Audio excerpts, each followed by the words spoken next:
doing it. You supposed to be happy you sitting there with Kid L. Why you mad? The Kid L podcast. Okay. Z is in the building. What's going on with you, my boy? What's good with you?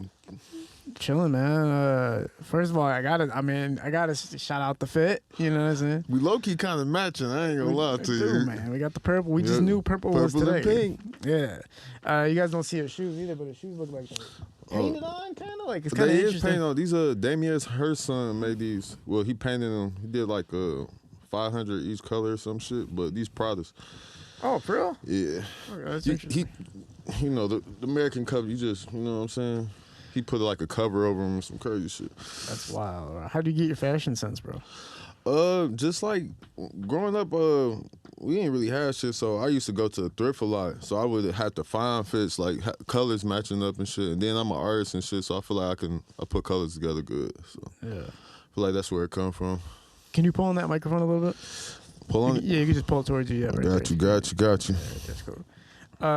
Talk a little bit about yourself, bro. Are you from Detroit? From Detroit, West Side, West Warren area. I moved around a lot, but mostly stayed on West Warren and shit. But artist and musician. When I say artist, I mean like, you know, fine art like paintings and shit like that, sculptures, digital work. But that's kind of like what I'm known for outside of music.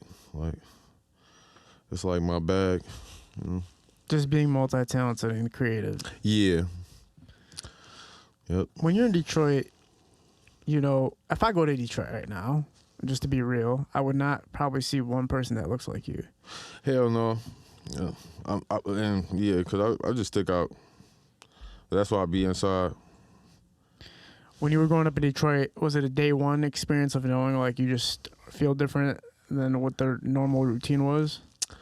Yeah, it started off as like not being able to do certain shit that other people was doing, just because like the way I grew up, it's like that's all I seen. So I was kind of like, when I got my chance to do my shit, I just was like anti everything. So kind of form my style and shit. Forming it like through just inspiration of watching what you're seeing on TV and in the music scene and stuff like that? No, I just like, I would try to find, I would just make my own shit up. You know what I'm saying? Like, I just like try to create my own world and shit.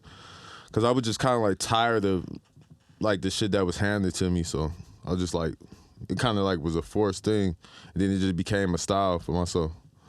Yeah. I noticed a lot of artists don't like to talk about actually like growing up in Detroit in specifics or in details or anything like that. We don't have to do that, but like, can you kind of walk us through just like how you feel like you were growing up in Detroit a little bit? It was like the kind of the groups you were around and like how you kind of formed your own groups or however you did anything growing up in Detroit. Shit, I went to Gardner Elementary, then I went to Rutherman. Then Cody, 9th grade. Then I went to DSA for 11th and 12th grade. So, like, throughout that whole little shit, it's basically, first 3 schools, that's like in my neighborhood and shit. That's my hood. So, for the most part, we ain't really have shit, like, that was artistic in those schools. And that was what I was into, like, drawing and shit when I was younger. So, I had kind of like, I applied myself to go to DSA, which is an art school. And from that point on and shit, it's like when I got into the school, like I just literally went up there and like applied myself. My mom didn't even know where I was going, like for the first year and shit. Until I got suspended, that's when she found out. But like my 10th, 11th grade year, like I just leave the crib. I wouldn't come home till late. I just find my way like through music, going downtown, doing like little fucking open mics and all type of shit on the weekends. Like we had this little cypher shit at Bob's Classic Kicks. I would go to every weekend, have my raps roll and shit. They would record this. Just like not wanting to be at home, so I just like forcing myself into extracurricular activities and shit. So that's what I mean. If you from Detroit, you know it's like, and you around my age group, you know it wasn't shit for us to do but hustle. You know what I'm saying? It's like that. All we had is all we really got is the streets. It wasn't like really much to do. Yeah. So I had to find my way. just to, you know, make music and shit. And then, you know, you're going to the creative end, obviously, to express whatever you need to express or you ever need to do, or your interests are, is in the creative end of it all. You know what I'm saying? Like, you knew that was what it was about. What year were we roughly talking about when you're graduating high school and kind of breaking in? 2011. Yeah, so when you're out of school, what's, like, the first steps you're taking? Like, are you going, like, I'm independent, I'm going to be a creative, or, like, what steps did you take? Man, I tried to keep a little job and shit, like flipping chicken and shit like that, but that shit didn't last long because I wanted to rap so bad, so eventually, like, got back into, like, street ways and shit. Had my little bag, you know, just to keep me some, you know, food, for, you know what I'm saying? I wasn't really trying to buy no clothes. Like, all my homies, they was really, you know what I'm saying, going crazy with the hustling and shit. I was just trying to eat and rap, you know what I'm saying? If I could get on the bus and go downtown, you know what I'm saying, do the little open mics or what you call kickback shows and shit, I was good with that. But I just stayed on it and shit, and eventually I started going on tours and shit. I say like 3 years after I graduated, went going on tours like with niggas like Danny Brown and shit. I've been touring since like 2012, 2013. So Talk about the singles that helped get you to the point where you're touring with people like Danny Brown. it wasn't really too much single. I just like had a little buzz, like, cause I was so adamant I would always be rapping at every event. So like he eventually got wind of it and shit, cause like in that scene he had that shit on, like he knew everybody that was doing something. So like eventually people started talking and shit. So it wasn't really no singles and nothing like that. I wasn't one of them niggas that put out music and blew off a single. I put out one project, but it wasn't like that's what got me on. It was my work ethic, you know, and my performance. Like, and people just kept talking about it. It wasn't no big single. Like how shit going today, it wasn't like that. It wasn't like, the internet wasn't like the shit that get you on, you know what I'm saying? It was like, for me, it was like people had to see you. So. Did you have to like tell your friends and everybody at that time you're performing somewhere and it was almost like a Facebook flyer? Hell no, I ain't never really have that many friends like that. I didn't like the niggas that was in my age group and shit, them niggas was like, in the street, they was hustling and shit. So, like, I had like 2 or 3 friends, and they would be doing that. They already seen me in the crib, or like they already knew what I was doing. You know what I'm saying? So I really didn't have to tell them, and I didn't give a fuck about anybody else. I made friends. Like I never really hung around niggas. I don't hang around niggas my age and none of that shit. Like I never did that. So it was almost like they just seen me like grinding and grinding and grinding. I remember just being at their cribs, like, bro, just telling them, like, I'm going on tour one day, and then when I finally did it, it was like, niggas was getting locked up, you know what I'm saying? Like, so it was like, I just be thinking about those days, like, damn, I was starving like a motherfucker, but if I would've did some of the same shit them niggas would've did, I would've been either dead or locked up, like, cause a lot of my niggas got, you know what I'm saying, shot, died. You know what I'm saying? Boated. Them niggas was on the Con Air, got shipped away, you know what I'm saying? Damn. Cause, you know what I'm saying? Shit was just like, you know how young niggas is. Everybody wanted to be fly, flashy and shit. That wasn't really my main focus at that time. It was just like, get my name out there, like with music. When you're going to open mics and you're doing these shows and performances and stuff, you're just building like a genuine fan base over time. Yeah, people just like to see me perform and shit. And I was funny and shit. Well, I'm still funny, but I was funny, so motherfuckers like to see me perform. So I feel like that's what really like people gravitated to. What were the main places that you were at? Huh? What were the main places that you were at? Like doing these little pop-ups and shit? You ever heard of a place called Bob Classic Kicks? Mm-mm. You ever heard of some shit called the Air Up There? What's Man, that? it's like Detroit underground shit. Like, it was like, shit, let me see what other, it was just like the kickback. It was like they had a couple parties doing, called the kickback that they would do. It was like anything that was like, anything that niggas could go perform at, I was there, like. Really? And eventually, like, I started opening up at the Magic Stick, and which is Majestic, like the upstairs, and and where else? The Marble Bars and shit like that. Like, you know what I'm saying? After our Detroit rave scenes, all that shit. Yeah, I remember my friend telling me about one of those places. He's like, if you ever want alcohol at those places that serve no alcohol, you just ask for a Coke with no ice. And then they fucking they'll like pull something out in the back. I was like, that's some underground shit, man. Yeah, it's funny because like I was talking to a homie the other day.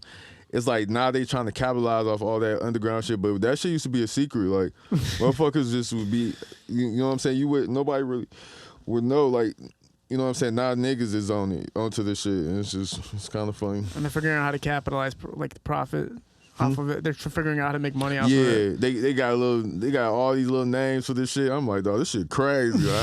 But it's cool to be now, but I'm like, this shit crazy. Now they like it's like they posting about it and this shit. I'm like, dog, niggas didn't even talk about that shit. Right, it's kind of like if you're a Navy SEAL, you're not supposed to go on podcasts or interviews and stuff and talk about everything. Yeah, I always hung around older niggas, so it was like I wouldn't know about that shit. Like. The niggas I hung around with, they didn't know nothing about none of that. Like, we used to be in the crib listening to Chief Keef. You know what I'm saying? Like, Dope Boys Cash Out. That's what we used to be listening to. So they didn't know nothing about that shit. When I bring them around, they be like, man, who was all these white people? You know what I'm saying? Like, I be scaring the homies and shit. They like, this nigga weird. That must have been a sucky moment to figure out that Man, I was weird so long. I was weird so long that it became cool. That's the whole thing. That's why I'd be funny as hell to me, because I'd be like, damn, now niggas really getting paper all this. I'm like, I was the nigga that niggas did not want to be around because that's who I was. And now it's like, that's like cool to a lot of people. And I'm like, damn, that shit crazy to me. Well, you got to look at like the staple of this, probably Tyler, the Creator, right? Yeah.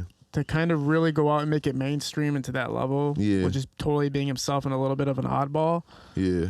And that's like, I think, the blueprint for most artists. But now it's, some people are pretending to be weird, or some people are just like fucking crazy and it's not even funny that you're weird type shit. I was caught in the middle, so that's why I was like, that's why people would gravitate to me, because like I had like what would they call it, dark humor, you know, but also I would be like into everything. Like it was like I didn't have like growing up, niggas was like, oh you. It was like a set amount of things that you could be fucking with, and if you was outside, oh, this nigga tripping. You know what I'm saying? So after a while, it just like became, you know, the internet, what the internet is now, and that's why it was like a big melting pot and shit. No, remember when FMBDZ and Sada Baby had made like this Dragon Ball Z thing? Yeah, I remember all that. I remember that. And I remember so many comments of people saying like, I was afraid to tell people I like Dragon Ball Z, but they just made it cool for me to say it's cool. And I'm like, dang, you really were hiding the fact that you like Dragon Ball Z? Yeah, I fucked with that shit too. Yeah, but like, yeah, that's what I'm saying. Like, niggas be like on shit like that, but like the homies, like even my homies, like they be like, man, you be on some crazy shit, but I fuck with that shit, but it be in secret, like, you know what I'm saying? So I just like, all right, I ain't never gave a fuck. Like I got paid off not giving a fuck. I don't give a fuck how, you know, how much I creep a nigga out. I just, you know, I just do my thing. I get the tweaking on the nigga. When you started getting onto touring and stuff, these are paid tours that you're on, or like? Yeah, I did like. This is about to be my like 8th tour, so like for the most part, I've been opening up for people. I did like 4 or 5 tours, opening up for Danny Brown. Then I went on tour with this dude named Heems. I've been on tour with Zach Fox. I've been on tour with JPEG Mafia. And then I just did 2 of my own tour. Well, this is my 2nd tour that I'm doing, but like you know, headlining tour. So the first one I did by myself, it was only 7 days. Now I'm on 14, and I'm just like, you know, I'm taking the steps instead of the elevator. Some niggas can get just shot straight to the top, and then next year they ain't shit. Like, but I feel like my trajectory and like the time that it's passed has been good, because like I didn't seen so many people come and go. So I'm just like happy to still be here and shit. Yeah, right. Like, you know, if you're making money gradually as an artist and you're seeing more success and building your fan base, sometimes there's no point in just trying to jump it to the next level where you need way more money or you need way more clout, so you're gonna do something viral out of your character. Niggas be doing that shit though. Niggas, like, that's why I be listening to this shit and it be sweet. And I enjoy it and I support it and shit, but I could tell when niggas just be trying to wild out, like for like, and then like sometimes like that's what music is, but I don't be lying in my shit. I be dead ass serious, And it's like I might even, and like motherfucker might think I'm wild, but that's just me every day. Like, but I get it though. It's cool, but I feel like the best way to do it is like, you know what I'm saying? Slow money better than no money. Cause you can wild out one day, you be viral, and then the next day after that, you get called out because you didn't went to 50 clubs in a row and you got too drunk on the 49th one, and then you get exposed on some bullshit because niggas then, you know what I'm saying, got you out your realm. Yeah. So that's the artists have to be on all 10 toes at all times. Like, man, for real. You know, you have to protect so much as an artist. You have to protect your image. You have to protect yourself as a person. Yeah. Right? You know, when you're dealing with the crowds that you're dealing with, do you feel less of like a threatful vibe than if you're... I ain't never felt threatened in no show, ever. Like, never. I don't feel threatened ever. Like... When you're with the people that you're with, like the crowd, the kind of the more... What can you consider that scene? Not like hipsterish, but like something where it's... That's the old way to say it. Like, what is it called? Like that's the old school term, I feel, terminology. Now, like... I wouldn't even say hipster. I don't even know what the fuck to call it.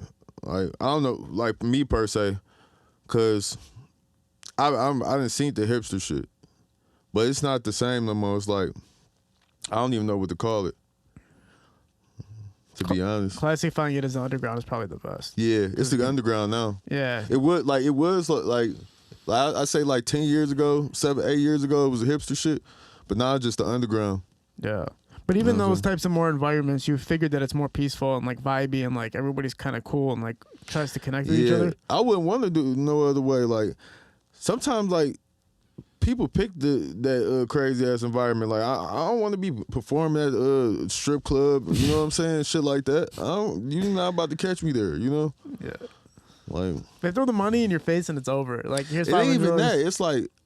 I could go give that money to my mom. I'm about to go be spending no money on no hoes, man.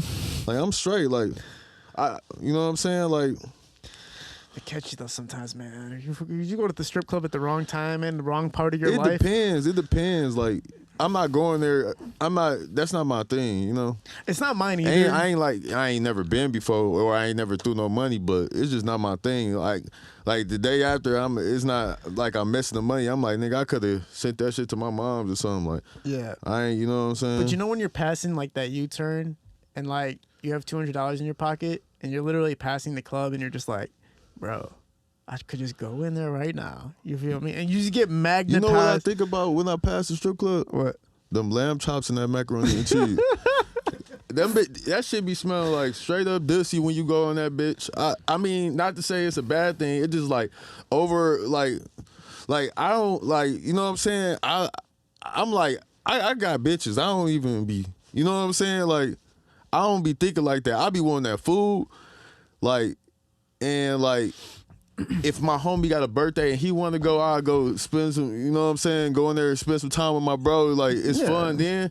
But it's like, niggas be going in that bitch trying to impress bitches. I know they do. Like, they be going there to buy pussy. I'm not buying no pussy. I ain't buying your likes and none of that shit. Like, yeah. Nah, bitches love me when I go to the strip club, though. They be like, look at this weird ass nigga. They be on my dick. They be thinking they gonna get something. I don't be giving them bitches shit. I have a set amount when I go in that bitch. And then I know I'm going to go over it 100 or 2, but I'm like, no, bitch ain't going to get all my mind. So you got to make I don't be going there buying no pussy, though. That's what them niggas be going in there to do. I get it, man. Yeah, but you're still spending a couple $100 in that bitch easily. Yeah. No, yeah, you do. Like, you if you go, you going to have, you know what I'm saying? They professionals, most of them, some of them, they for real, though. They in there to make money, you know what I'm saying? You go in there and show love and shit, but I'm just saying, like, it's two different type of niggas that be in the club, for real. Some niggas go in there and get the bag. You know what I'm saying? That's not really my crowd, so I don't really go in there to get the bag. Like, if I'm going to go, I'm going to celebrate some shit with the homie or something. But I've just seen it always as, like, a circle, just like a never-ending cycle. If you go to the strip clubs and you're always performing at strip clubs, it's very hard to get out of. Yeah, it feels like I always feel like I see the same artist on the flyer, like, every year. Like, damn, you're still at the club, bro? Right. Like, you didn't get to the main event. You didn't get to, like, the headline yet. Like, what's going on, bro? You get stuck with, like, hood fame, right? I think people get stuck with hood fame. They don't know how to cross over and be like, all right, man, getting love from my friends and family and making $500 I think that's because niggas be slow. That's what I be thinking, cause I be call it what you want. You know what I'm saying? Everybody got their own crowd and shit, but not all them niggas stay in that club scene. You know what I'm saying? Like for example, like I done been a fan of Face for a long ass time. I done seen him perform at strip clubs or been on flyers for that shit. And now bro is on his own tour and shit. He didn't stay there trying to do that shit. You know what I'm saying? And he could still go back and get his bag from that bitch because they love him. But at the same time, the boy's smart. You know what I'm saying? Like, but niggas don't leave that bitch. You know what I'm saying? Yeah. They don't leave that bitch. Yeah. They right around the corner from their crib too. Because it does kind of encompass you, right? Like if you get stuck in hood fame, like right, you can charge $500 for a feature. You can make like $1,000 to $2,000 a week and be performing and be a rapper around your friends and be all right and chilling, right? And just feel okay about it. But then there's reality strikes one day where you didn't get those features that week. You didn't get to perform at the club. Now you're like minus 3,000. Like you got to really look at, is your money really growing, or are you just kind of staying standstill and having a little bit of fame to go along with it? You got to diversify your bonds. Yeah, your clientele. Yeah, you do. Diversity. Man. Diversity for sure. So who are some of your like inspirations for artistry and stuff? E40, Lil Wayne, Missy Elliott, Busta Rhymes. I was gonna say Busta, man. MF Doom. Wasn't MF Doom the guy who like nobody even figured out he was dead for like 8 months till after he died? Yeah, cause that nigga a real nigga. He didn't give a fuck. Like that's what I'm telling you. That's the type. Like I just named all them niggas I just named. Like it's a mixture of me and all them niggas like Danny Brown. You know what I'm saying? Like I'm gonna name some new artists now. Like in art, that's like old school and shit. Danny Brown, Face, V's. I love them niggas. Who else? Shit, I listen to the homies. I listen to Earl Sweatshirts, Steve Lacy, Fouché, Liv, my nigga Quaddy. I listen to them niggas. I listen to I go back to old school, Sade, Bjork, shit like that. You know? Yeah, man. It's a very diverse collection of like artists that you listen to. It's like not. I be tweaking, man. Like. I be dead ass tweaking. Yeah, man. Now you design too, though. Like obviously, you create. You're a creator. You have hoodies and stuff. You have sweatshirts and stuff with your own paintings on. I do everything, man. I just can't. Like, I was an artist first. Like, but music was always in our household. So when I really started recording, I was already rapping since I was a kid. I was like, that's what we did at the dinner table. Like that shit ain't nothing to me. Like. Music not really like you know what I'm saying? Like art is like that's like my dope. You know what I'm saying? Like that's what that's compared to, if you want to compare me to a Detroit rapper, my bag is paintings. You know what I'm saying? Like that's how I trap. So like and I've always been good at it because I grew up in a hustling household. You know what I'm saying? Do you auction your paintings? I mean, I sell them. I don't auction them. I just sell them. Do you ever consider it though, man? You could like sometimes hit that lick. It depends. I rather. It depends. I did it at shows before, like after the show. I did that a couple times. Where at the end of the show, I paint something during the day and then I just auction it off at night. How much is the most you ever auctioned a painting for? A couple thousand. That's good, man. Yeah, that's just crazy. Yeah, I mean, it ranges from 1,000 to like, you know what I'm saying? The most I got for, actually not even a piece. Like, I done sold shit to HBO and fucking, what you call it? What's that? Apple TV. My shit was on the Fresh Prince of Bel-Air too. The new one? Yeah, my shit in there too. What'd you paint on there? A couple pieces. They just wanted me to send them pictures of them, and they put them. It's in the pool house with Hillary. So they just had you take what's a her pic. name? Hillary Banks? But what in the pool house? No, Coco Jones. Coco. Oh. Yeah. They call her Hillary in the new version too? I don't know. I just know my shit on there. Oh, so talk about like. So I know Coco. I seen a picture with Coco on it. So for them to get the image from you, they just needed you to take a picture of it, and then they found a way to put basically, you take a professional picture. It got to be a certain resolution, And then you just I just send it to them. They picked out which ones they wanted and send them a whole like a bunch of them. So that's so cool. How'd they find you? So I had did I did this shit for HBO. They just found me, like, just end up emailing me or something. And then, so my shit in the database now where they ask me for multiple other shit. That's so cool. Yeah. So you're like a resource for like, all right, if we need some fire ass. Yeah. Damn. Does it pay well to be on the TV shows? They gave me like 5. That's cool. Yeah, for a picture of shit. I was like, hell that's yeah. already made. Like you already made it. You don't have I kept my shit and I got 5. That shit was lit. They don't ask for rights to it, like to permanently own the image. I mean, the right is them using it. You know. That's so cool, man. So you get to keep your shit and have it on a TV show. Yeah. That's fucking fire. Did you watch that shit when it was happening? Like, let me just watch this shit. I just see, I ain't shit because I be tweaking, so I be like, I try to find the episode and shit. I found the picture and I was good off that. Like, my mom was I just went over there the other night. She asked me, she's like, ain't your stuff on this show? I'm like, nah, ma. She's like, yeah, this Fresh Prince of Bel-Air. I'm like, you right. I'm like, because I don't even know what the fuck we was watching. But. What other TV shows have you been placed on? Man.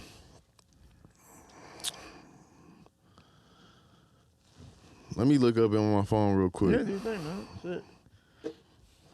That's the best way to find it.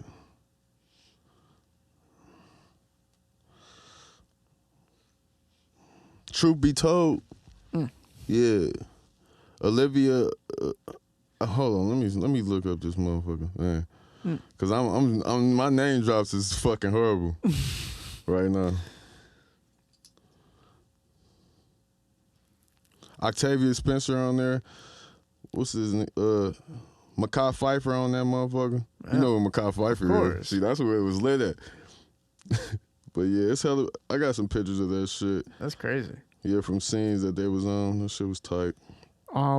Has that been like the biggest outlet that your paintings have been on as TV and networks? Or have you had have it placed on something more major? I would say yeah, because it's just like a new way to look at it. How were you selling paintings in the beginning? I just be trapping that shit off my Instagram. So you were selling it off from the beginning? Were you selling just off social media? Yep. Damn. Yeah, I never had to be outside to do it. Do you remember that place that was called Phoenix Cafe in Hazel Park? No. Phoenix Cafe used to sell. You remember Phoenix Cafe? They used to have like a whole painting gallery in the back of just like independent artists from Michigan. They always do that. Everywhere I go, I see that shit. But they had like 500 of those bitches. Oh, like, it was hella. Like everybody's different. Every single one's different. Crazy. That sound tight. Tight. Yeah, Phoenix Cafe was crazy. I met the fucking bassist from Funkadelic was there. Fucking just chilling. I just got this jacket from this collab they did Funkadelics. For real? Yeah, this bitch sweet as hell. I can't wait. I started to bust that bitch today, but I'm like, I ain't even trying to. What's your connection with them? No, it's the company that they did it with. They send it to me. Oh, cool. Yeah, it's called Market. But they be sending me hella shit now because they like this. Well, talk about that, man. So when you're on these tours and stuff, like, what's the moment you're starting to realize that you're getting access to all these like kind of mainstream outlets and whatnot? Well, I feel like that shit just come from like what people see, like the clothes and shit. Like I had a vendetta for being so bummy when I was a kid, so I had a problem like with clothes. I just stopped buying clothes because for the longest I just was like trying to get my get back because I just remember so many days like I was just like the bummiest nigga in the squad. You know what I'm saying? Like that's probably where my charisma and everything, my confidence came from because I had to be somebody versus like look like somebody. So. I mean, after a while, people just start picking up on that, and then that came in, and then I end up styling one of my homies for Jimmy Fallon and shit. So they was like, "Oh, this nigga stylist." So I end up I got the plug by just hitting them up, like, "Yo, I'm doing this. Can you know what I'm saying? Look out." End up doing that. End up doing another job for him for New York Times, and I just started seeing like, "Oh, I might as well just." Ask. So I eventually started asking, and then people wouldn't respond for the longest. And then people like years later, they were like, "Oh, bro, I didn't see this." I'm like, "Yeah, let me get them clothes though. Yeah, I'll take the pictures out." So you did work for Jimmy Fallon? Yeah, I styled Earl Sweatshirt and his DJ Black Noise for Jimmy Fallon, and I styled Earl for New York Times. Earl Sweatshirts from the show too with Tyler, right? Weren't they? Yeah, but he's Loiter Squad. That shit's fucking hilarious. That's my homie. That's my close friend. Yeah, that shit. Their comedy style was right up my alley. I was so sick that they stopped that show. Like this shit is too. I think Tyler just got too fucking famous, probably, or some shit. It's just like them boys really making good music. You know what I'm saying? Yeah. Earl is one of them like most phenomenal lyricists ever. You know what I'm saying? Like he's crazy. But where's Earl from? L.A. How'd you guys connect? I know him for like probably going on like 7-8 years and shit.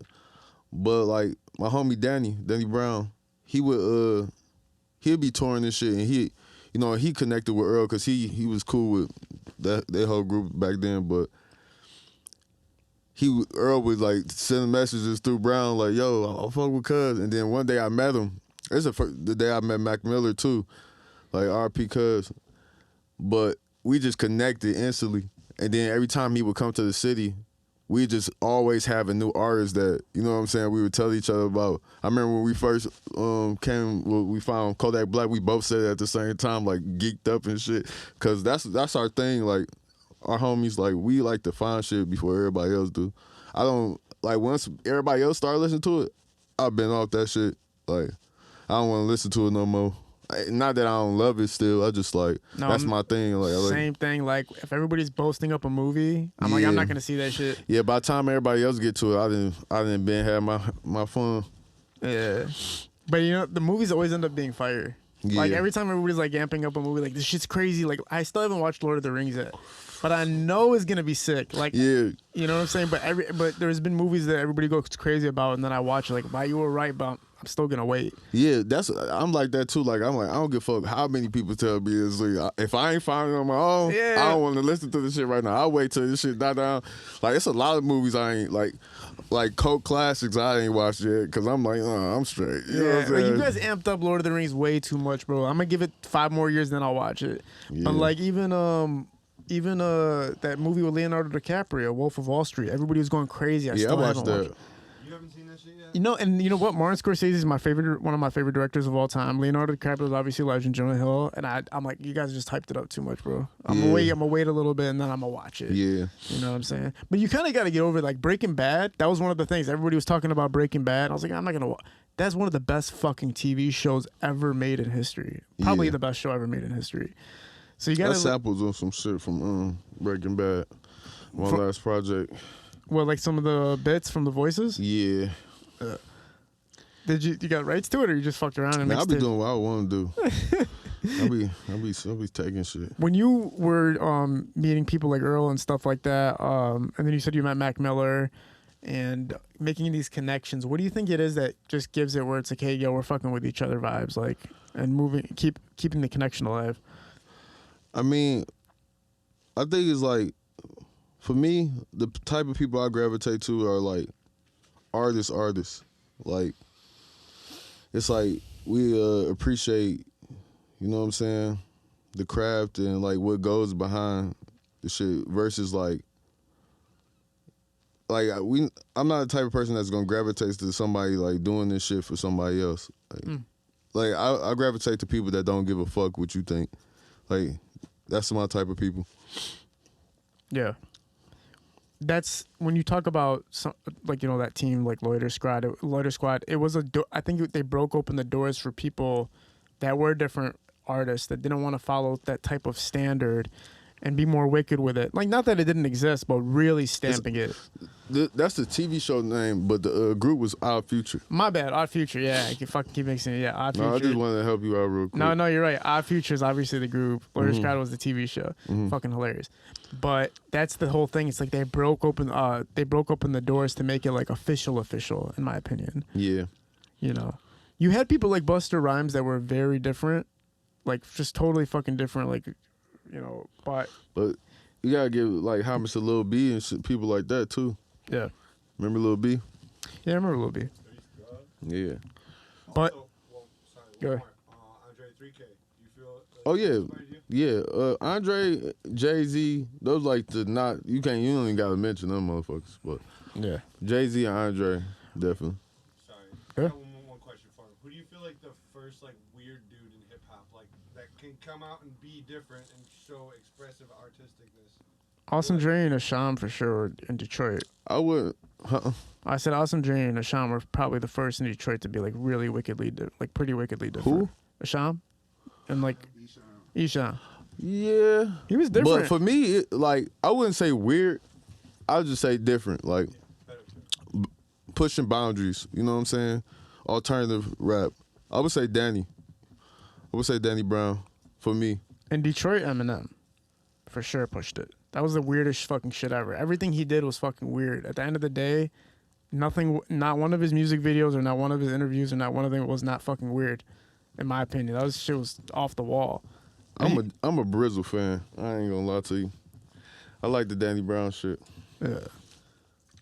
Talk about now with the scene and like you're saying, people are kind of getting access to it, and it's kind of they're kind of monetizing off of it. People who should be in it, maybe not should be in it, whatever. Do you have your own structure? Do you have your own venues or events that you throw besides touring and stuff like that to kind of get artists together and whatnot? No, it's like I don't work like that. I work like it's like a family. You know what I'm saying? It's a big family. Like we just stick together. It's like if you on what we on, you a part of the family. You know what I'm saying? Because most of the time it's like we get people homes. Because people be feeling like me. I felt like an outcast for so long. You know what I'm saying? Trying to find more people like me. Because it's easy to find people that's like everybody else. Yeah. I don't want to skip over meeting Mac too, man. Obviously, like legend. That was in the game. short amount of time that I spent with him, but Yeah. he just had 2 bitches with him. He was having a good old time. Yeah. He was having a good time. We was at the show too. I forgot exactly where we was at, but like Utah, some crazy place. I don't know. I don't remember what the song's name is, but the first time I ever seen him, he had that huge ass boombox, and it was like a 1-shot video almost, and he was just walking into like a store and shit. Yeah, I know what you're talking about. And I remember that really setting it off. I'm like, what the fuck? Because the last person I remember was like Eminem, was like white and kind of breaking into the scene. Bro was talented, man. Yeah, super talented. And obviously the drugs getting incorporated with a lot of artists too is crazy because it helps the music to some degree, and it's just like a lifestyle thing too. Yeah. Like the psychedelics and whatnot, and it mixes with the scene a little bit. Yeah. And it can help an artist or it can destroy an artist. That's the interesting part about it. You know what I mean? What's like your ritualistic aspect when you go into a studio, or even when you're going into making something or creating? Like, do you do something before that? Do you get into a zone or anything? I could be sober as fuck, or I can get off the shits, like whatever that may be. You know what I'm saying? I don't like to even talk about, you know what I'm saying, drugs too much when doing interviews, because it ain't nothing that I'll try to glorify, because it can start by like you being, you know what I'm saying, it can like fuel your inspiration, and then also you can get off into some shit that you don't need to be doing. So for me, like, it's really, I could be like, so like right now I'm sober as hell, and sometimes I don't like I stopped smoking weed. I used to smoke weed all the time, like profusely. I stopped doing that, like, cause I really don't need nothing, you know. So it depends. Like either I'm text with shrooms. You know what I'm saying? Shrooms one of my favorite shits to do, but you know what I'm saying? But I don't necessarily think about making music in the moment off the drugs. You know? Like the experience with how like what I feel can inspire a song. Like being high in the studio ain't always good. You get up and that bitch get tired, and then you only doing one song. Yeah. I'll be going to the studio, I do 20 songs or some shit. You know what I'm saying? I'm not about to just like, and I'm not talking about like all day in that bitch. I'm in that bitch for 3 hours or something. I'm out. Yeah. I'm going to play. Where do you record at? we got a home studio, and then I record with my homie Dillip or Black Noise in LA, cause I be out in LA a lot. Yeah. What's the differences when you were working in LA versus Detroit as far as music? Ain't really no difference for me, to be honest, cause my homies, they move from, they be moving around, so it ain't really no difference. Yeah. When you're out there and you're connecting with the producers and stuff like that, are you guys like on the mainstream when you consider your work ethic and everything like that? Because I feel like more artists are kind of like leaning back at the studio, making it like kind of party. I'm a microphone fiend, bro. Ain't no party. I don't have no bitches in the studio with me. I don't need none of that shit. Like if I even link with a bitch, it's gonna be afterwards. I don't need no fucking cheerleaders, none of that shit. It'd be me and the fucking producer. If we need an engineer, but I don't even like a lot of people in the studio with me. Cause motherfuckers be talking and shit like shit sweet. Like this not like don't come to my job playing around. Like this is my job. Don't be coming up in this bitch playing lollygagging and shit. Go home. Yeah. Like I don't give a fuck about none of that shit. Niggas be having the whole ambiance and shit. My life of ambiance. Like I'm living this shit, so I don't even need none of that shit. Like when I go to the studio, I'm just saying what happened. Yeah. Just getting straight to it, bro. Right? Yeah, it's cool. Like sometimes, like on my birthday, that's like probably the only time I busted feathers on my jacket today. On my birthday is the only time where I have like hella people in the studio, if anything. Does anybody help you, like manage or anything like that, or do you? I got a manager, but for the most part, I just do a lot of shit by myself. Like I make my own plays. Yeah, even when you're talking about reaching out to these networks or whatever, just to like see if you can get placement and networking, a lot of people don't believe that's like a case. They'd have to like look at your portfolio, but what makes them, you're in a resource spin for them. They can look you up and be like, okay, we trust that this guy can do stuff. Because I got a lot of friends and they vouch for me. They bring it up like you said, you mentioned Primo. Like I met him like a couple times. Like he's just like, oh bro, cool. Like I'm just a cool ass nigga. Like. And I be by my business. I be like I'm never late, Yeah. I'm always on time. So what are some of the connections you made that are the most valuable to you? Shit.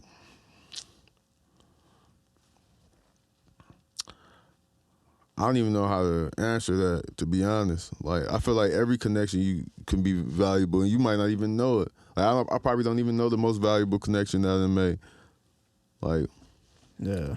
Like who, you know what I'm saying? Like, I feel like Brown, like that's a big part of my life and shit. But also he just like my big bro too. So it's not like. Yeah, you mentioned him a few times. So what's like the relationship in as far as like that's who brought me on my first tours and shit. Yeah. Like when niggas had shit in Best Buy and shit, I got a song with A$AP Rocky and Brown in Best Buy. That was my first CD I was on. Yeah. Shit like that, And you like just showing me the ropes around shit, And the way that he moved is the way that's the way I wanted to move. Versus like people do it, like people be doing a lot of shit like for recognition and shit, but in the wrong ways. Like it's about the art because, so I feel like that's one of the most important ones. Yeah, art is that, if you could stick to that, it's great, but people, the monetary aspect is important because you can't sustain a life if you're not making money. So people sell out basically like really early on. Like selling out back in the day used to be like you got $1 million deal and you just start doing crazy shit to make your money. Man, you don't never know when people gonna be on your type of time. People be always on somebody else's type of time. Then that time passed, then you trying to chase that. Niggas know when niggas see a dick either from a mile away. You know what I'm saying? Stay on your type of time. You don't never know when your type of time might be popular. And that's what I'm happy about. Because my shit was not popular. Like what I was doing, niggas was not fucking with that shit. And I'm still doing the same shit I was doing. And now it's catching on. Yeah. So it's cool with me. Yeah. That's probably the most difficult part. Like you knowing you can do it and make it happen, and like everybody else like that's not it. Like you were saying earlier, like everybody telling you like there's that limit kind of how many things you can really do and not be too different and stand out, right? Yeah. Because niggas be trying too hard. Yeah. Like man, I'm not gonna lie. Like as far as like the underground scene, I do see a lot of talent for sure in Detroit because I go to a lot of those events. I get invited to a lot of them. I do see a lot of talent and creativity, but I also see like some people who just don't have awareness, man. Like, you do not realize, like, which It's not just one thing that you doing. Yeah. Motherfuckers think they go up there, bitch, I'm gonna talk about popping this nigga in his head and hold the mic. That's what niggas think this shit is. It's really not that. watch the Your ass on your FanDuel. parlay. FanDuel, man. Talk about. He on that fat dude. Yeah. You gotta watch No, your Lakers- shit. You gotta Lakers- watch your plays, my Wait, was it man. Lakers yesterday? Oh, Lakers game's on right now. They won. No, Lakers Warriors. Oh yeah, but what's the scoreboard? My fault.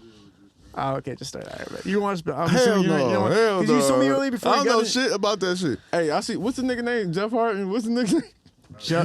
James Harden. Yeah, look, I seen this nigga wear that hat yesterday. Dropped 40. I'm like, I'm putting that bitch on. The homie sent me this too. Like, shit, all this shit was free. The shit that Except kills for me. this jacket and these shoes. Oh yeah, I thought you made that shit for sure. No, the homie made this shit. James Harden wore this bitch yesterday. For real? Got 40 on there. Yeah, go look at the pic. I'm like, I'm going to war too. Shit, fuck. That's fire. Yeah, I fuck with cuz though.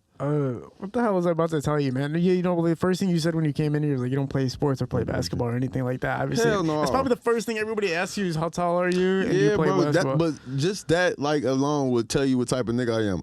I would die before I let a motherfucking think he know me. You know what I'm saying? Like, I always was like that. And I feel like it started when I missed that layup and they ain't put me on the team. I'm like, you know what? Fuck this shit. You know what I'm saying? I'm not even about to reiterate on this bullshit. Like, I ain't want to do that shit no way. Yeah. I was always good at drawing and shit. You know what I'm saying? So I was more so into that. You know what I'm saying? I can't imagine too having to give up like a piece of artwork that you like, something you really gave a fuck about, and you gotta sell it. Or, I don't sell that shit. I got a room full of shit that I just can't leave. for real. Yeah, I don't do that shit. I'll make another one. I'll try to recreate the same shit over again, then sell that one. Damn, yeah, you can't give up certain pieces at the end of the day. Yeah, if the first one I make that's fire, I ain't selling it. Like, I got emotional talent. Like, when I do some shit I ain't think I could do, I keep that one, then I just try to redo it. Most of the time it work out. We're kind of going off the Danny Brown thing too, because like I want to talk about, you know, obviously you're saying that it means that was a significant part of your career is obviously meeting him and working with him and stuff. But can you kind of walk us through the timeline a little bit and some encounters you guys had throughout that were positive? Well, I just remember him coming to, like, cause we would do these shows at these lofts on Jefferson, Iron Street lofts, and so we be in the nigga crib, and they be throw shows and shit in there. I just remember him coming there with the bruises and shit. I remember what he had on and shit. Like, he had these big ass black boots on, these tight ass jeans. These were niggas was like with skinny jeans, like Brown was the first nigga I seen like wearing some tight ass skinny jeans. He had the Montclair on, like kind of like. That's why you'll always probably see me with a black Montclair every year. I'm gonna buy one, but I just remember him coming in there, just watching this shit, and then just I remember me making a project and I sent it to him on Twitter. I DM'd him and he was like, "I'm fucking with this shit, bro. Come to the studio." Then I come to the studio, and basically like that next week he was like, "Well, we going to New York." And the first time I ever been on a plane, like he took me to New York and shit. And I had like during that time before I seen him that time, I was working with his homie Skywalker, who's the DJ, and we had made the song with that Rocky ended up getting on. So I get out the plane, we in front of the hotel. He like, "Yeah, Rocky on that song and it's going on my album." Like he was like that. Like he didn't play around. You know what I'm saying? He was like he seen talent in me and he wanted to, you know what I'm saying, show me love like automatically. Like he didn't, you know what I'm saying? I'd never been on a plane before. I remember being on a plane like, I'm gonna sit next to a bad bitch. It was just crazy. Everything just was crazy. I'm like, I'm sitting next to a bad bitch. End up sitting next to a bad bitch. Like, this bitch bad for real today. Like established bad. Like, I remember her telling me what she was gonna do, and she doing her shit. That's cool. Yeah. Yeah. So he just had automatic faith in you. He's taking you. You're listening, obviously, because he's an established. You know, established. You fuck with him. Everything makes sense. And did everything just steadily go up? Like, do you feel like your career steadily progressed upwards? Yeah. Yeah, definitely. But it was already like my shit never like took a decline. Yeah. It was times where I was like tired of being at the place I was at, but I always find a way to like, you know what I'm saying, go to the next step of things. Do you remember your most significant like pivoting moments for yourself where you knew like, all right, this is the next leap? Like that was a big move for me. When I'll probably say like 5 years ago, when I just started making music by myself more, like when I would just like, instead of like trying to make music around the homies and shit, and just started actually making projects by myself. Yeah. And like not just one, I would put like one every year, like just like, but like for me, like for us, we sit and create a body of work. We might take 2-3 years to make that shit. So for me, that was a lot. And that helped out my shit even more to the point where now I got too much music, you know? But it started when I like I went to microphone theme mode, you know what I'm saying? When I talk to some artists that were in the underground, they talk about you, and you kind of are a staple in some people's eyes, and a lot of people's for the underground success. Like you succeeded as the underground person that showed there's a chance to hit the mainstream and showed that there's a chance to really make money off this and succeed and have a good time with it, right? So, do you still connect with the guys that are trying to make it through and still involved in the underground? Yeah, I you know, like the other night I went outside because I don't be giving a fuck about going to no function and none of that. But I literally, I told the homie, I'm like, that's why I'm going outside, just to hug niggas, like, and like kick it with young artists. I always try to help, you know, because even if it's like not me making a song with them, like just kicking it with them, like that shit mean a lot to young kids because they look at me like, damn, I want to be where he at. And I remember where I was in shit for a long time, and I was like, I wish a motherfucker said something to me. Yeah. And that shit, like, no matter how much I get in my bag or I feel like, I don't never feel like I'm better than nobody. But no matter how much I feel like I don't want to be that person to people, I still am. So I have to like play my role, you know? Yeah, it's a motivational factor, right? When you're the succeeder of a certain genre that's very low in profitability, like if you don't succeed, then you have to have somebody to look up to, like, okay, I can do this because he did it. Like sometimes I look at somebody like Asaka the Renegade and I'm always like, I see what level he took it to, you know what I'm saying? And then he's probably looking at you like, all right, that's now I got to get to that level. Though. Yeah. Even though I broke the boundaries, I can make money off of this and this level, it's still very, very difficult. And a lot of the underground guys, sometimes I'll be talking, like I had a lot of underground artists on here, and they'll be talking about their streaming money like they're rich. They'll be like, yeah, bro, they be $25. I seen a couple, I'm like, these boys, but go ahead, these niggas got it. Like, I was like, these niggas got it. And I'd be like, man, I need some more cheese. Like, but like compared to what they be getting, I'd be like, that's why I shut the fuck up, because I'm like, God did bless me, because I remember I wasn't having it. You know what I'm saying? So I'm like, I can't complain. But also, it's like you always strive for greatness. You strive to be better. But like, yeah, these motherfuckers be coming on this bitch like they be having buku. I be like, damn. But I be fucking with it because I'm like, that confidence is what you need first. It's true, but there's also reality to a situation. Yeah, you can't be delusional, but sometimes, but that's what this music shit is. Sometimes you gotta be a little bit delusional. The part delusional to get where you need to go. Cause that's like you want your wife to be a little bit of a hoe. But yeah, you know what I'm saying? But that's like a big thing. Yeah. But no, some of them will come on talk about their like one dude was like, my Instagram reels are paying me now. I'm like, well, how much? Like $5 a month. I'm like, bro, you're not making money, man. Like, I'm sorry, that's not what making money in music is. Making money in music, you're talking about minimum a couple $1,000s a month, like bare minimum. Bare minimum. That you're making a couple thousand a month. All right, man, then you got a lot of work to do. But these dudes are coming on talk about nothing. That's the scary part. I feel sorry for them because like they are true artists at nature, but they don't have any idea of how to structure a business or structure themselves to get to the next level. When you get to a couple G's a month, then you know you got something there. You know what I'm saying? But if you I like good for them niggas though, because like they didn't somebody listening to their shit, and that's for real, that's the start, you know, because when nobody was listening to my shit, I remember getting them little checks from BMI and shit. My shit was like $250 every year and shit like that. Like they send you that one check, you be mad as hell. Like now I look at my shit, I'm like, man, why I would used to be mad as hell for real. But I used to be depressed and some emotion. Now I'm like, man, how the fuck I'm? And then like I always had to catch myself like, be grateful, nigga, cause like your ass could be out here looking real dusty, nigga. Yeah. How long do you feel like you felt like success for, like as an artist? It's an ongoing thing, like what you said with the younger cats, they come on here and they, you know what I'm saying, they happy about the shit, they you know what I'm saying, they little earnings, that's success, you know? If you can get anywhere past zero, that's success. And if you on some kind of incline, you being successful at that.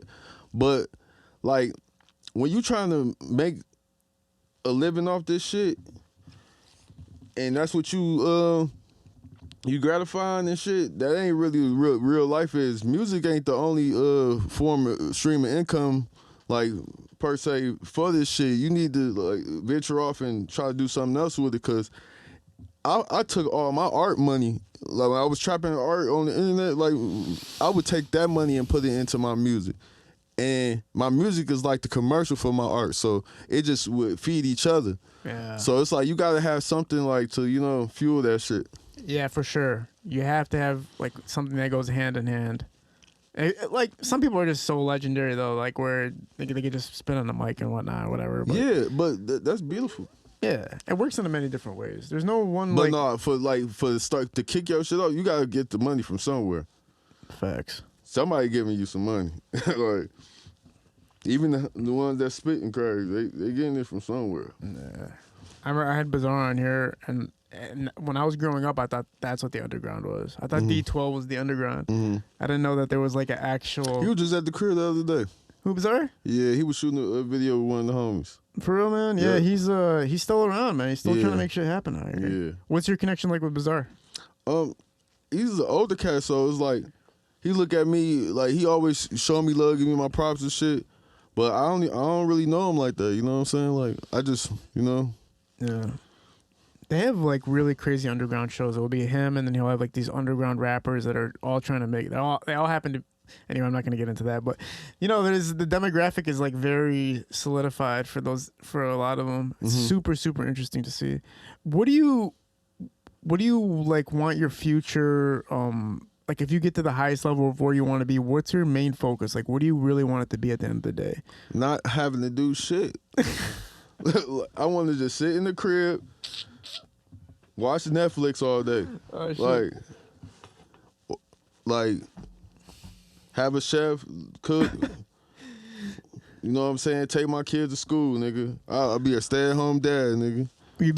Are you on the Banksy shit though? Like you're still gonna hit like a? Oh no, that's a given. But I'm just saying, like, that's my like art and music. Even though I get paid off of it, it's what I love to do. I'ma always do that shit. But I'm talking about where I won't have to like, cause most niggas don't know you get paid off your shows and shit. You get paid off that merch. But I'm talking about I don't even want to do his damn show. I'll be sitting in the crib.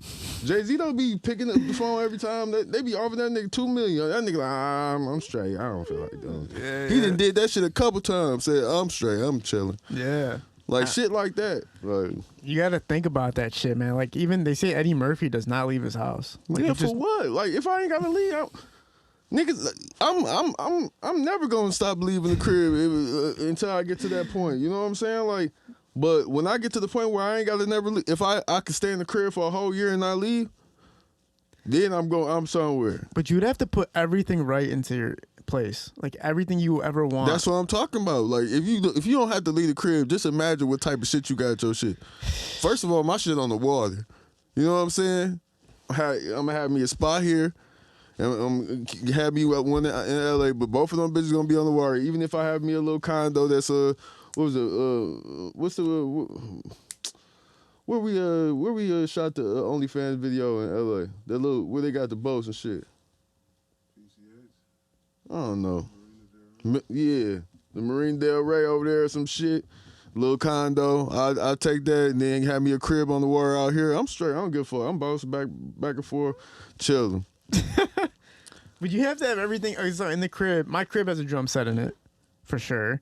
I'm doing I that. don't need that much shit. I don't play video games. I don't watch sports. I don't do none of that shit, man. I'm telling you, you looking at a nigga that he's not a nigga. I don't know what I am. You know what I'm saying? Like, nigga, niggas be watching the game. I just asked this nigga 3 times who the fuck the Harden nigga was, cause I do not know. I don't know no nigga. What do you do when you paint? So your house has The shorty asked me the other day. She like, Kay Cunningham follow you? I'm like, who is that? She talking about first round draft pick. I'm like, oh, I met this nigga at the Bottega's fashion show. I just forgot about the shit. You know what I'm saying? I could be going to basketball games and shit, but I only like watching basketball when I'm at the game. You know what I'm saying? But I don't really like. First time I went to a basketball game, I seen George Clinton perform at that bitch. That was my highlight of this shit. Yeah. You know what I'm saying? I took my nephew one time. You know what I'm saying? My manager took me one time. When on tour, I had a tour called 6-7 for Detroit. I was being funny. I'm like, all right, I'm gonna make an all basketball team. You know what I'm saying? We went to go see what the fuck was the New York niggas? Yeah, but they played against. Huh? What's the nigga that they hate? Yeah, fuck Trae Young. That was my favorite part of the shit. Fuck Trae Young. Like, I don't even listen to that shit. Nick's gonna do a mic adjustment real quick for you. I just kept screaming fuck Trae Young with them niggas, but he was busting their ass. I don't even know it. Like, You don't give a fuck about entertainment, basically. Like, so as far as like it being entertaining you. yeah, it got to be like okay, niggas watch basketball like throughout the whole year of football. And so they know every stat and everything. I don't know none of that shit. But if it's one game, like if I see this shit on the Instagram and then it's a special game, I see these niggas talking shit to each other and shit, I'd be like, fuck, I don't watch that. Like that fight. What's that fight with The newest one? Javante Tank. And what's the other nigga name? Garcia? Yeah. I was into that shit because I'm like, this nigga Tank, he crispy as shit. And I'm like, I'm about to watch this shit. He knocked that nigga down. I was fucking geeked up about that shit, but little shit like that, I don't really be into it like everybody else. Does anything entertain you though? Like, do you watch like anything in specific, like shows, like anime or anything like that? No, I don't watch anime. I literally be watching action movies like on Netflix. That's all I watch. Like action movies. They shooting in that bitch. If it's John Wick, I'm watching all that shit. Like shit like that. Yeah. Like suspenseful movies, suspense. Like Yeah. So you're just about like an adrenaline kind of motherfucker. Yeah. Just get the shit soaked in. Yeah, but I don't like amusement parks. I don't like that shit. I don't like much. Damn. Yeah. Like a yogi, can you just sit and not do shit all day? Like legitimately Literally. Literally. I can do that. What are you planning to do with taking the music on tour more? So, like, are you still going to do it the same way you've been doing it? Like, are you going to expand more? And how do you figure out who's going to be on your lineup? So what I did last time is basically like I choose an artist from each state that, you know what I'm saying, doing their shit. And that's how you know what I'm saying, I bring people into what we doing too, but also I feel like that's the best way to do it. Cause then everybody get they, you know what I'm saying? And even if it's not their state, I bring them somewhere else that they haven't been before. How do you figure out who's hot? People be sending me shit. People like the homies tell me, listen to him. He sound like you, or my manager he'll send me some shit like I fuck with this. You should check it out. But most people just be telling me like, people send it to me like, listen to this. Did you ever get a chance to be like on without feature on like any TV or anything like that? Or No, they never put you on a plate. I never did no TV nothing. Man, only time I did any TV shit was when I put the pains on there. You should be on You should have been on that show, man. You should have fucking been on that. I've been like, I got homies that's into that type of shit. You know what I'm saying? Like my homie Zach Fox, he on Abbott Elementary. You ever seen that show? Mm-hmm. It's a fucking comedy and shit. But he do a lot of acting and shit like that.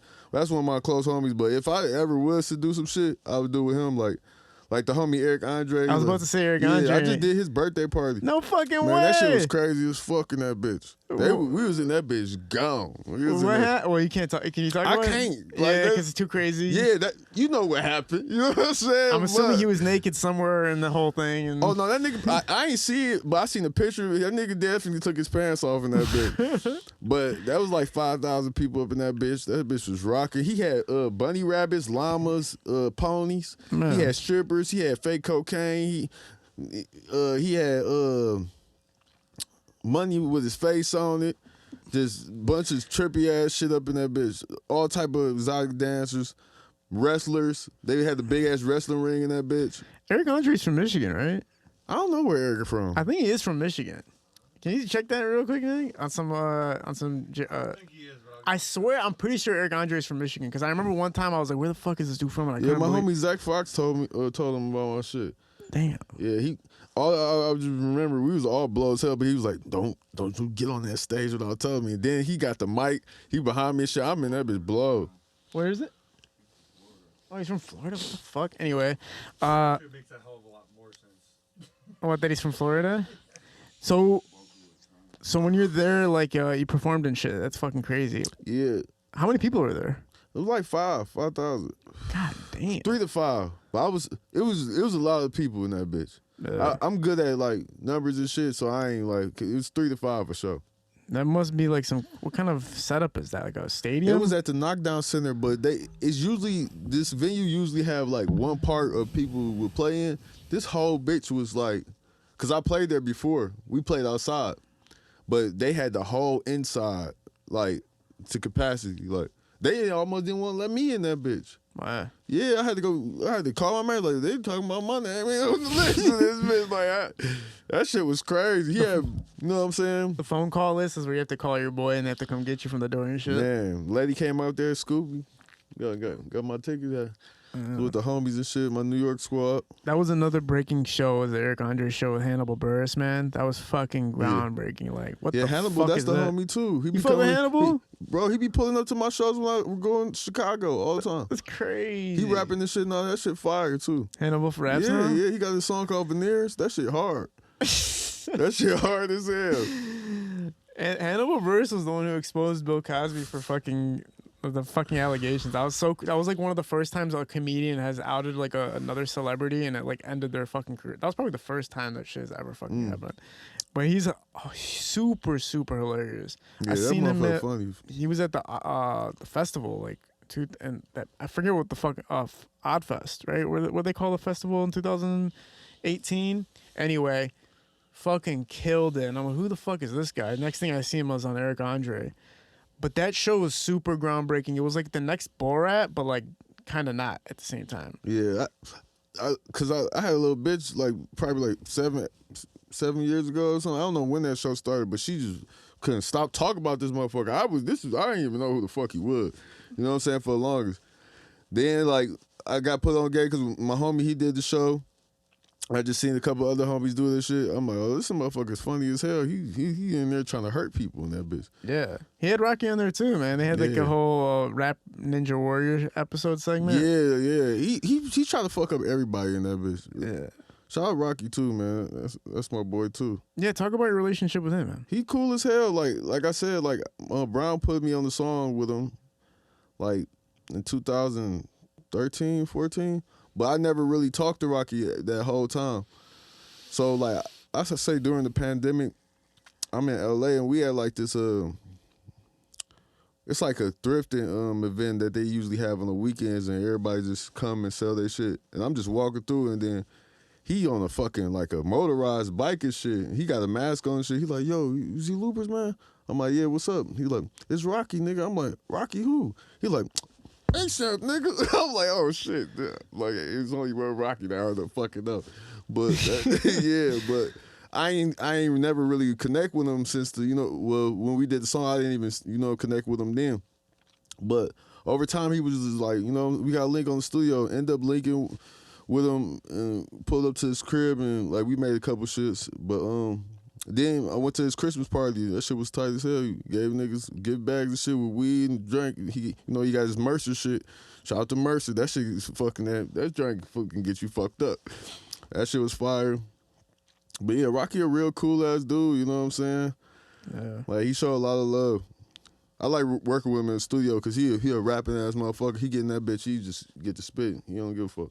Yeah, man. That's that guy is fucking like that was another standout artist for me coming up. But like, you guys meshing together is super, super interesting. Yeah, he cool as shit. How many projects has you guys done together? You said you didn't release all. No, I just went to the studio because he on the second baby, but after the first one, like, cause I was trying to link with him between that time, it was just hard because obviously they, Reed was pregnant, but I ain't know none of this shit. So after the first, he had the first baby, I went over there and shit. We had a session. Then I found out she pregnant again. So I'm like, I ain't talked to him. That was probably like 3-4 months ago. You know what I'm saying? I ain't talked to him really since then. Yeah. But you know how that shit is. Look, it's family time. Is there anybody that you've come across that you met that actually really stood out to you, where it was somebody you knew had beforehand, before when you talk about Rocky, that's relatively the time of success is building, but somebody who already had built success and you've seen them, like Dave Chappelle type shit, where it's like, I've been watching you my whole life and now I'm fucking meeting you. Man, when I was just left New York last time, I went with my homegirl Tia Corinne. We having a ball. We going hella clubs all night. We didn't went shopping during the day. It's about 4:00 in the morning. We at the deli. Niggas is drunk. You know what I'm saying? Niggas eating food. Busta Rhymes just get out the car. we met Busta Rhymes. That shit was crazy as hell. He sat and talked to me for like 10-15 minutes just about life. You know what I'm saying? He was just on some real shit. He had his mans get out the car. He left him in the truck and told him to get our information. That shit was cool as hell. But it was just cool to see him and like. Cause I seen a couple videos of him just kicking it with people, but it's just like a guy, like a superhero, like a guy just like blessed me and shit. And it was, you know what I'm saying? Cause he ain't know me. You know what I'm saying? We just walked through and he was like on some working shit. So I'm like, damn. I think he's like, people just feel energy too, like. Yeah. Well, and everything makes sense, not only the energy, but like even how they're put together and stuff, and like their style and their characteristic and stuff, and the way they walk and act. It's like you can tell who's like really an artist. It was weird because like motherfuckers coming in the store, the deli, like trying to talk to him and shit, and his like bodyguard, I think it's like one of his close homies, was like, man, back up, is they with you? I'm like, nigga, I don't even know y'all niggas, but I think it's just like that good energy, like you show people respect. And like we ain't run up on them, do no crazy shit. We just like, yo, Have you ever done a feature with that or collaboration that hasn't released at all, where it would have like done something major? I don't know what's gonna do. It's gonna do what it do. I don't know. But it has to be a song you recorded with somebody. Hell no, bro. I work with a lot of people, and I don't be tripping like that. Like, damn. It's like if it's organic, if it's real, you know what I'm saying. I don't know what it's gonna do, but I make all type of music. I don't even know. It could be anything. Like sometimes even I'll never necessarily think a person that I make music with is gonna like, you know what I'm saying, to find that, because if it's good music, it's good. Some songs like that don't even do as well as others for me. Mean a lot more to me than, you know what I'm saying, the streams or whatnot, because of people that gravitate to them. Like, I'll be like, damn, that's your favorite song? And then the reasons why. And I'm like, okay, now I want to make a better version of that, you know? Yeah. Shit like that. Yeah. There's stuff that can have more meaning to you, and like it doesn't even matter what the response is. It was kind of like for you, like, this is strictly for me. I don't give a fuck what happens if you guys fuck with this one or not. Yeah. You have projects like that, man. What future projects have you been working on? Future? Yeah. I just dropped the album like last month. It's called Microphone Fiend. Like I said, I got too much music. I got thousands of songs. Like, I just like, when the time is right, when I, you know what I'm saying, feel like it's time to drop a project. But also I got joint projects I'm working on, like with the homie Real Bad Man. I got hella other shit with other homies, like 4 albums like we made in 2 days, like, and then we just sat on it for, you know what I'm saying? It's like a couple years, some of these projects I've just been sitting on just to make sure it's good. Like sometimes you gotta I want classic. I want timeless music. So I'm not about to just drop it. Like I want to hear that shit multiple. I want to hear that shit forever before I, you know what I'm saying, decide to get. Because if I make a song that's good enough, that means that it's gonna live in any time. Like it's not just for this, you know, time. Like some shit you could make today and put that shit out tomorrow. That shit ain't gonna never live. Yeah, I remember Big Herc came in here and he was talking about how Eminem had such like a tedious recording process, and Eminem had called Herc to re-record a part, and Herc said when he re-recorded the part, it sounded exactly the same as the last time he had recorded his part. Right. But for some reason, Eminem could hear like these subtle nuances and differences that mattered a lot. And when I thought about that, I go like, this motherfucker was making it for it to be forever. Yeah. Like you have to have been doing that. Like some people just record and like, all right, that's it. But some people would want to make sure it's fucking perfection. But can I hold you back too at the same time though? Like being a perfectionist or like wanting things 100%? No, I don't think wanting things to be perfect in your eyes is holding you back at all, because you want to give your truest self no matter what. So I feel like that's part of that. Has everything went as like planned as far as everything you wanted to do? Or was there ever an opportunity that you missed? I don't miss shit. Like God, whatever God got going for me, that's what He got going for. I don't miss shit. Like, nope. Man, everybody fucking misses something. Hell no, I ain't lying to you. I'm really trying to think about this shit. You like I've done stuff where like I'll be like I don't believe like. Even I don't like talking about this. Sometimes I'll be like, when I first heard about Baby Tron, I don't know if you're familiar with Baby Tron. I got 3 songs with Cuz too. Yeah, he's legendary. I remember when he was first being promoted, I was like, there's no way. Like, not because I didn't think he was sweet, but I was just like, I was more like, people aren't going to accept him. That's what I first thought. Like, there's no way he's going to get in circulation. Then he fucking blew up. Mm-hmm. And I always look back and like, damn, I wish I had hit him up and just be like, bro, like, I did fuck with you. But at the same time, it was just like, I didn't think that people would fuck with it. Yeah, he's sweet, man. He been sweet. Yeah. Baby Tron is crazy. He got better over time too. Bro, that guy's gonna literally be the next. That I Don't Bond shit, that's my favorite shit right now. I Don't Bond. I think he's gonna be. Motherfucker got locked up and then they dropped a song about the shit. But what did you get locked up for, man? What did you? He told you in the song he had a controlled substance. Like, he said he was going on that bitch. That bitch sweet. Controlled substance. He's so young, man. Stay away from that shit, try. Bro. It could have been some weed, man. It could have been some weed for sure.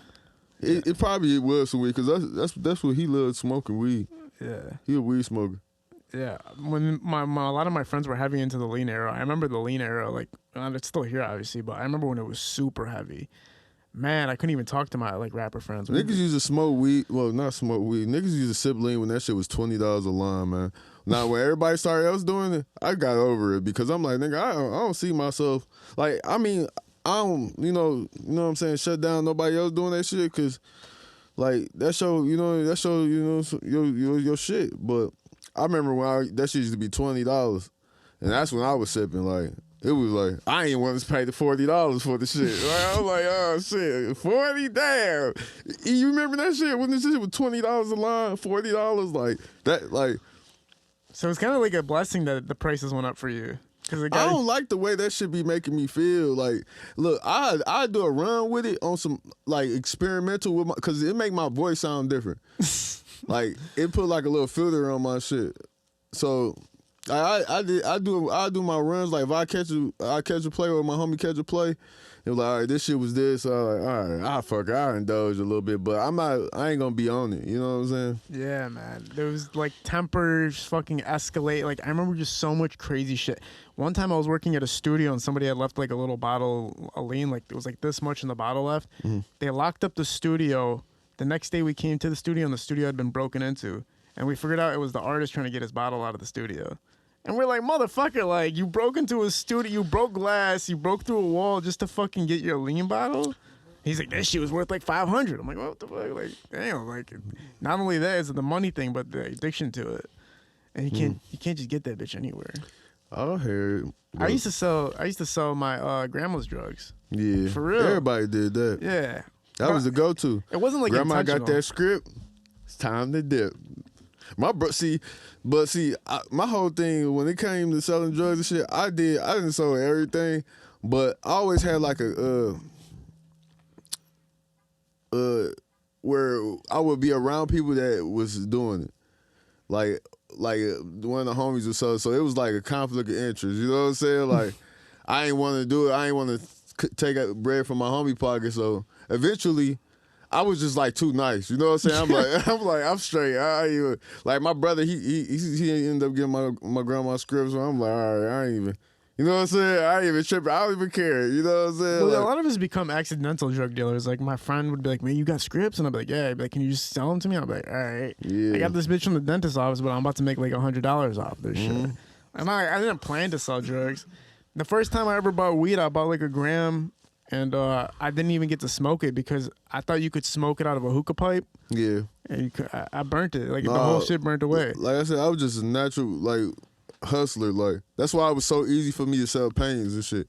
And if I can make this bag any price I want to, you got me fucked up. Like I'm like, shit. No, this bitch today, this bitch is this. You know what I'm saying? Oh, you got this? I take it. I'll take it. Yeah. It don't matter to me. Like I'm like. That's something you had. You understood business and you were an artist. Yeah, that's why I'm like, I'd rather do this. It started off slow, but see, the fans, like my music fans, put me on it a little bit more because, like, I had this one little bitch, she had bought me some bunch of art supplies and shit when, I think it was my birthday or Christmas or some shit. And I would post them and shit. And then the fan, oh, you really good at this shit. I'm like, and I was just started painting. I've always been good at drawing, but when I started painting, it was like, more so abstract. It was sloppy and shit, but motherfuckers wanted it. It was eye-catching, I guess. So one time, a motherfucker said, yo, if I bring a canvas to the show tonight, can you paint it for me and I'll pay you for it? I'm like, hell yeah, that bitch was still wet. I gave it to him. I'm like, oh yeah, this is going down. And this bitch, I'm about to get these bitches off. That shit was like 12 years ago, 10 years ago. Yeah. I'm like, eventually it just started growing and growing every year. Yeah, man. You just found something to sell. Oh, you gotta reset that? Let's give that 2 minutes. All right, bro. I don't be trusting all the waters no more because I was downtown one day and I had bought not downtown Detroit, but downtown LA. I bought some water and that bitch did not taste like that shit. I'm like, yeah, they be doing something else to this shit now. They just putting anything up in these bottles. I be feeling like it be fake bottles of everything. Like they got the fake liquor out this bitch. You know what I'm saying? You seen that? Fake liquor is you can go to the strip club and get sold a fake bottle. Yeah, that's what they doing now. Yeah. They putting anything in that bitch. I think what they're doing too, the girls, they're like getting their own bottles from outside or some shit like that. I don't know how the fuck they're getting down, but they basically get their own bottles from outside and then they sell that to the VIP tables.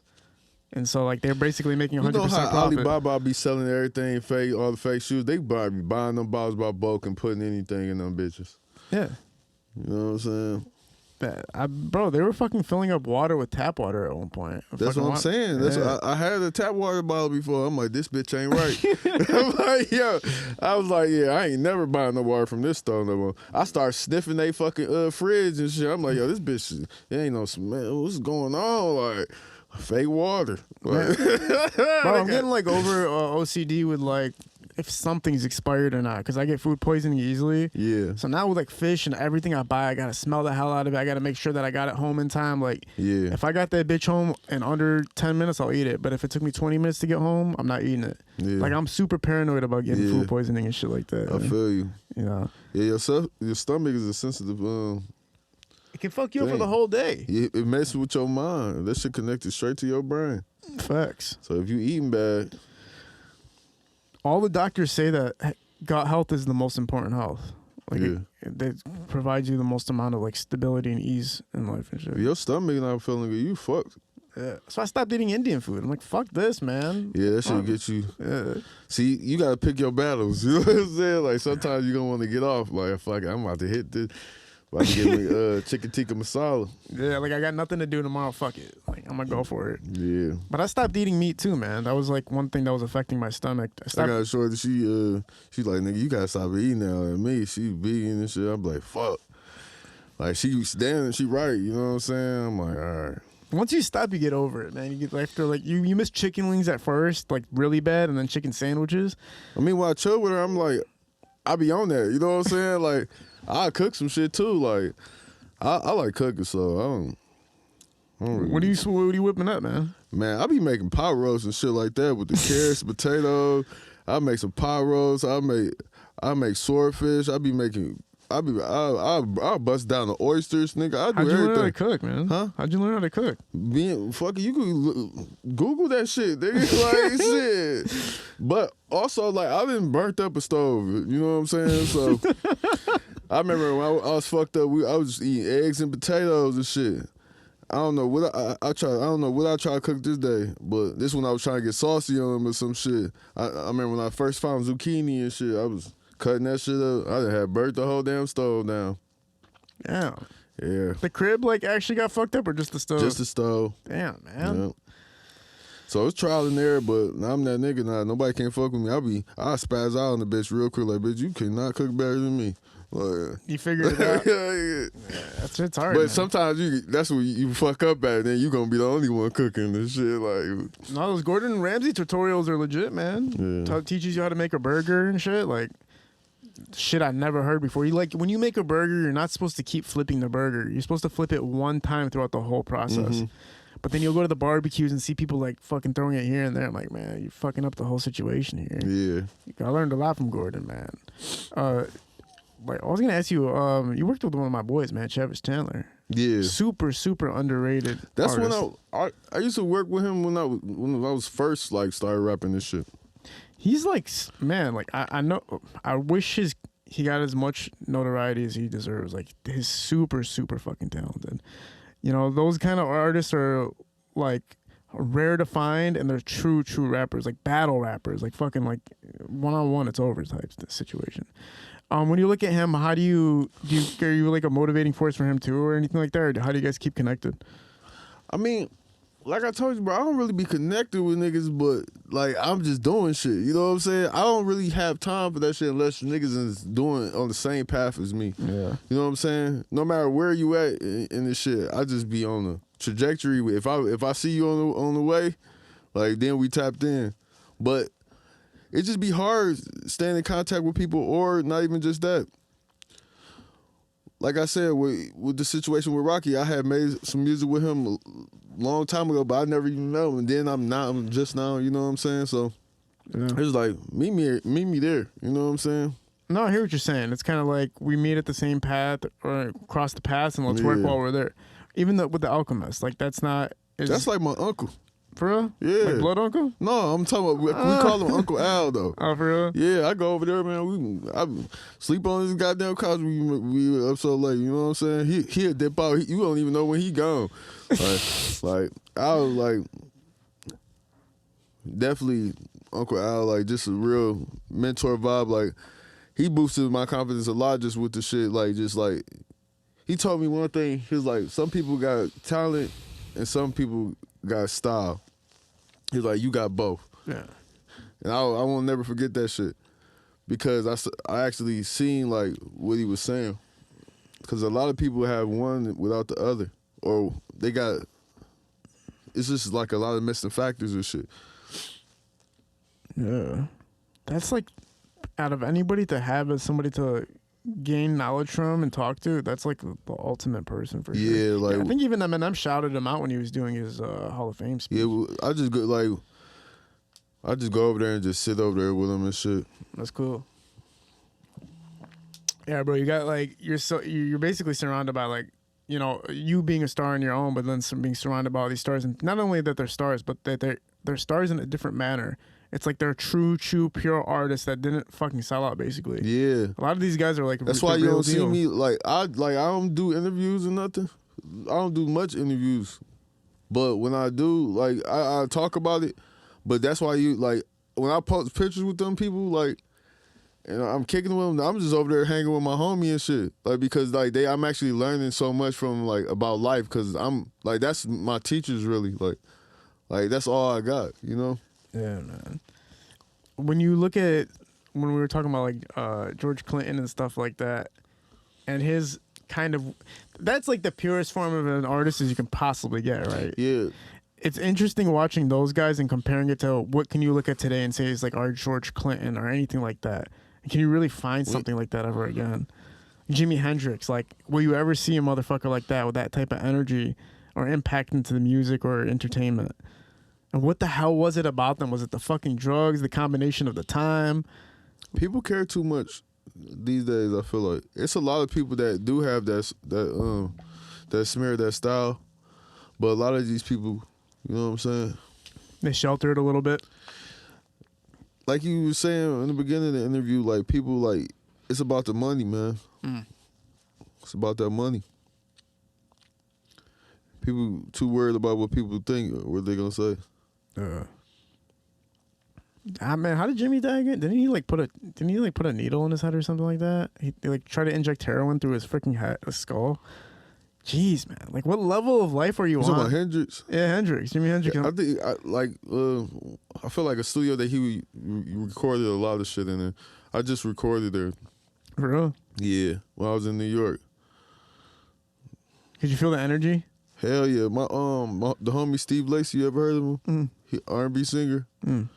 He got them hits. That boy, and he, you know what I'm saying? He be playing that, them strings.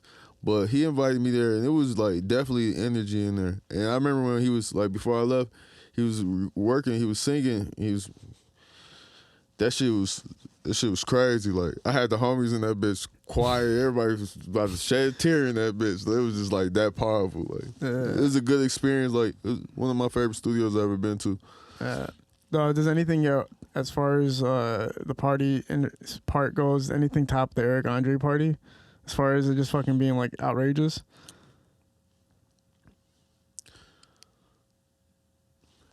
We be having Eric Andre nights. You know what I'm saying? No bullshit, but for it to be like a party, like a bit, like, you know what I'm saying? Like, planned, like, it was crazy. You know what I'm saying? Because I got paid to perform at this shit. I was like, all right, this shit kind of crazy. So nothing can top that, pretty much. Yeah, it was lit. Because we be having those nights, but it's like, that shit was just too planned out. It was like crazy as hell. Yeah, man. Is there anything you want to promote before we sign off, man? I'm about to go on tour June 9th. Microphone feeding out right now. You can go download that on everywhere, everything. Buy painting as soon as you see this shit. I'm starting at Iraq. Do you name your paintings before you sell them? No, I don't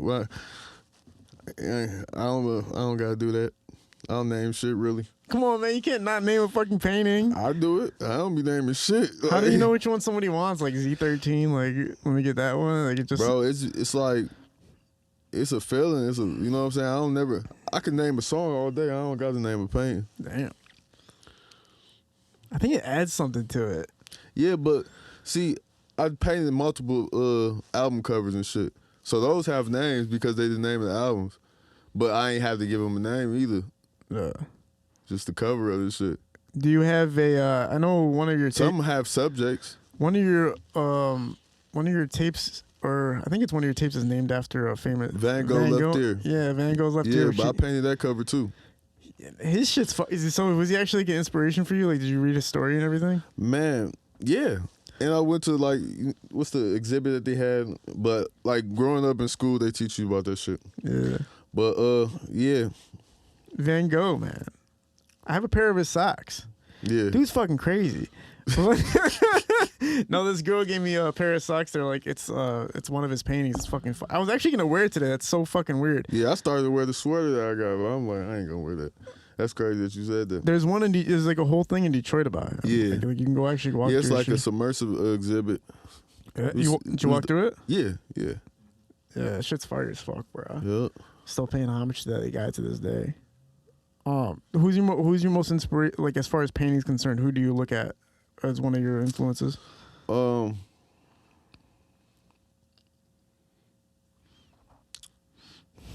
Sorayama, of course Murakami, Damien Hirst. One of my favorite artists is Francis Bacon. But if you just check out Francis Bacon art, you will see why it's like I ain't gonna do you like that. You just gotta look at it. Yeah, it's just like that shit wicked. That shit wicked. But Francis Bacon is probably one of my favorites. So, Look, man, I know you don't do many talks and podcasts and stuff, so it was awesome for you to Yeah, come I on. appreciate it. I wanted to do this. I'm like, this shit look cool as hell. And like I said, it's like I be seeing a lot of Detroit rappers on this bitch. I'm like, let me go over there and be on my bullshit. It'd be fun as hell.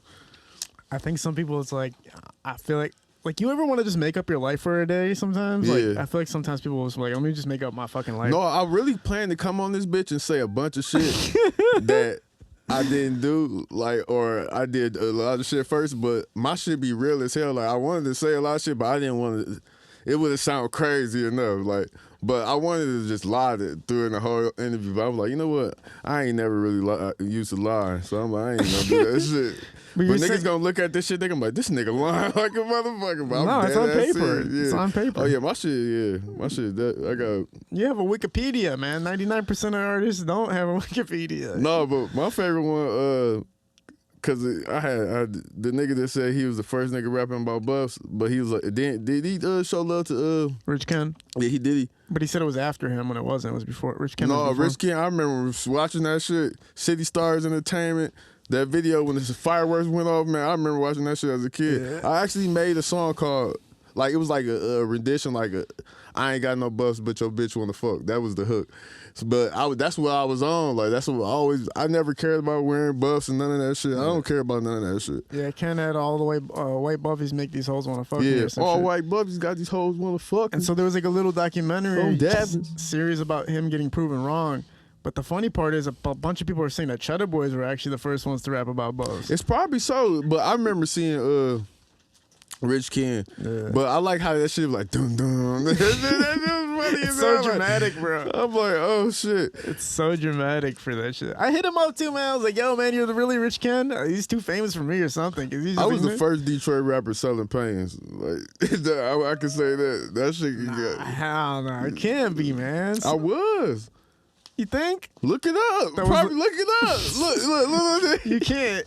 There's no Hey, proof. it's gonna be another nigga that pop up like, hold on, nigga. Man, this is this dude who came on. He said he was Michael Jordan's abandoned son, man. I still can't wait to post that. Man. You know what I'm saying? No, I probably wasn't the first Detroit rapper selling pains, but I would say overseas selling pains. Like, I'd have been in Australia, Germany, you know what I'm saying, Ireland, selling pains, getting, you know what I'm saying, all type of the balloons and shit. I could definitely say that. So that's facts. When So- you're in different countries selling paintings, you're not just like walk. You can't just walk with these paintings. Hell no. I mean, I get off the bus and I go in the venue. I got that bitch at the merch table. When I go to the merch table every night. Go shake people's hands, hug baby, kiss babies and shit. Then I had the paint right there. They be like, "Oh, you selling that?" And that bitch be gone. So I keep two to three a night. You know what I'm saying? Preferably you just keep one up that bitch. You know what I'm saying? Gives the essence of that's the last one left. Damn. It's the way you sell this shit. You can't just be I got all this shit. You got too much for a nigga to buy. It's too much. It's just too much for him. It's overwhelming. Yeah, man. The one of one type shit. Yeah, man. It's all perception with people. You gotta know what you doing, man. Yeah. People. I know how to do this shit. I done did this shit. Did you make more money off of painting or music overall? Yeah, I done made a lot of money more money off pains. That's fucking crazy, bro. But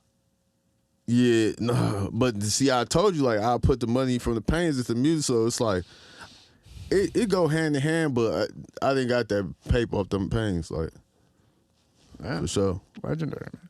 Legendary talk, bro. Hopefully you can come back again. Keep us Hell updated. yeah, I'll be back. I'm gonna give it a year or two so I can have some more stories to tell you.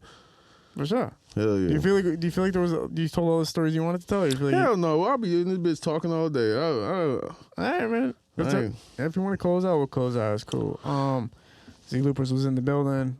2 years, goddamn. It's come back in 5 months, man. Okay, cool. Shit, man. You don't need to be. But you know, yeah. It's always about consistency, right? Like how Joe Rogan always has his boys I give you 6 months. We meet in the middle. 6 months, man. You gotta build, you build, bro. Yeah, I'll be Slowly, back. gradually. I just come hang with you. You know what I'm come saying? through, man. Come fucking. That shit cool. It's cool that you're the most established artist that's been on this podcast that is just different from Detroit music. Yeah, that's why I came to do it, just so I could let niggas know, like, I'm not y'all niggas, bro. I know y'all. A lot of these niggas don't like me a lot, but the niggas that do fuck with me, like, Shout out to y'all niggas, 'cause y'all are real niggas. And that's why. But niggas, a lot of niggas don't like me. They be like, this nigga crazy as hell. Yep. Appreciate you being a part of the ZelooperZ in the building. High Low Vision shooting these productions. We're at Parallel Sound Studio. We're out. Peace.